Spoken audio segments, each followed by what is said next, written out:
George Clooney, comment il a aidé Bertrand lors de leur séparation. C'est une histoire d'amour qui prend les traits d'un scénario de comédie romantique avec Hugh Grant.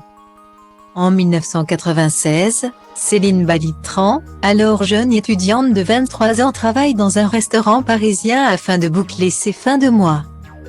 Un soir de juillet, George Clooney, à l'époque vedette de la série Urgence en exil à Paris pour l'été, passe la porte de l'établissement dans lequel la jeune femme officie comme hôtesse.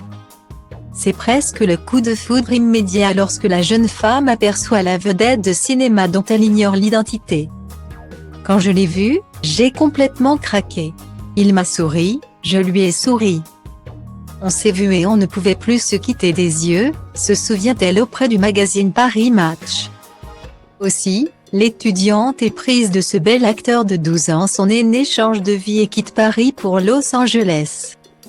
Installés dans la Cité des Anges, les jeunes amants vivent une histoire passionnelle pendant 3 ans. Avant de se séparer en 1999. Une rupture initialement décidée par l'emblématique égérie Nespresso du fait d'un emploi du temps surchargé et d'une carrière très prenante.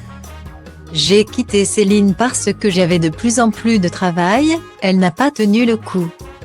C'est une fille super, mais elle a fini par douter des chances de survie de notre relation.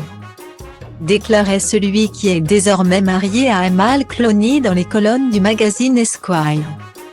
Si George Clooney est à l'initiative de cette séparation, pas question pour lui de léser celle qu'il a aimée pendant plusieurs années. Lorsqu'ils se séparent, l'acteur aujourd'hui papa de 2 enfants donne de l'argent en cash. Une maison, ainsi qu'un avocat pour garantir à son ex-compagne le droit de rester sur le territoire américain. Elle s'est déracinée pour moi, donc c'était ma responsabilité de garantir que sa vie n'était pas néfaste à cause moi. Honnêtement, je ne veux pas vivre dans le luxe et entendre qu'elle a dû rentrer à Paris à cause de son visa. Sans argent. Je suis un bien meilleur ex qu'un petit ami, évoquait l'acteur amoureux de la France en 1999. Gentleman, George.